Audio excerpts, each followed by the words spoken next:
नमस्कार, मैं अनिकेत आप सभी का स्वागत करता हूं। चलिए जानते हैं आज की देश विदेश की स्पेशल खबरें। प्रधानमंत्री मोदी ने ऑपरेशन सिंदूर की सफलता का जिक्र करते हुए कहा कि आतंकवादी अड्डों को सिर्फ 22 मिनट में निशाना बनाया गया था।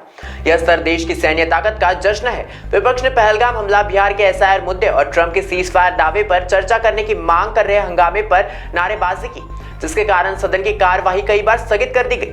अगली बैठक 23 जुलाई तक के लिए टाली गई है। कांग्रेस सांसद राहुल गांधी ने सदन में बोलने से रोके जाने का आरोप लगाया है। वहीं बीजेपी ने जवाब दिया कि नियमों के तहत बात चल रही है। आज 23 जुलाई 2025 को भारत के कई हिस्सों में मानसून का असर दिख रहा है।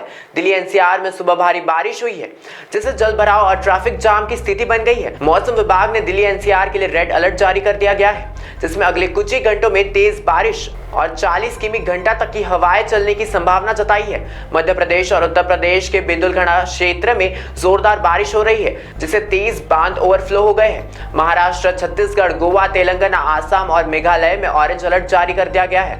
कृपया सतर्क रहें और मौसम विभाग की सलाह का पालन करें।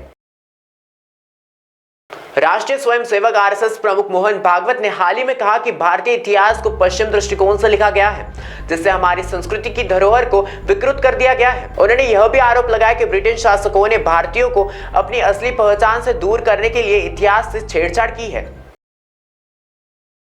अमेरिका के राष्ट्रपति डोनाल्ड ट्रंप ने हाल ही में दावा किया कि उन्होंने भारत और पाकिस्तान के बीच चल रही तनाव को 25वीं बार रोका है, जिसमें उन्होंने कहा कि 5 लड़ाकू विमान गिराए गए थे। हालांकि प्रधानमंत्री नरेंद्र मोदी ने स्पष्ट किया कि इस संघर्ष में अमेरिका की कोई मध्यस्थता नहीं थी और यह दोनों देशों के सैन्य चैनल माध्यम से हल हुआ है। इस पर विपक्ष ने प्रधानमंत्री से स्पष्टीकरण की मांग की है। ऑस्ट्रेलिया के एडिलेड शहर में एक भारतीय छात्र चरणप्रीत सिंह को पार्किंग विवाद के दौरान नस्लीय गालियों के साथ बेरहमी से पीटा गया।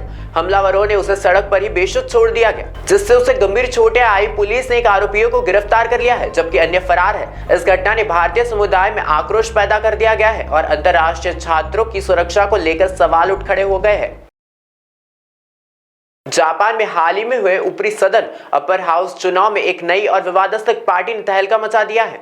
सांसद नामक इस पार्टी ने 14 सीटें जीतकर अपनी उपस्थिति दर्ज की है। पार्टी नेता सुइंग कामियो, जिन्हें जापान ट्रंप के नाम से जाना जाता है, अपनी पार्टी की स्थापना 2020 में की थी।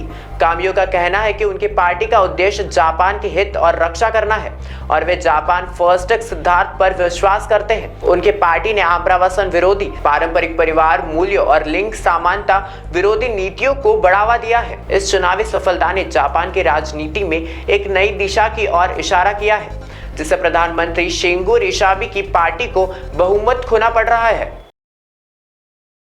आज के देश विदेश की खबरों में फिलहाल बस इतना ही। ऐसे इंटरेस्टिंग इंफॉर्मेशन के लिए देखते रहिए महाराष्ट्र टीवी 24।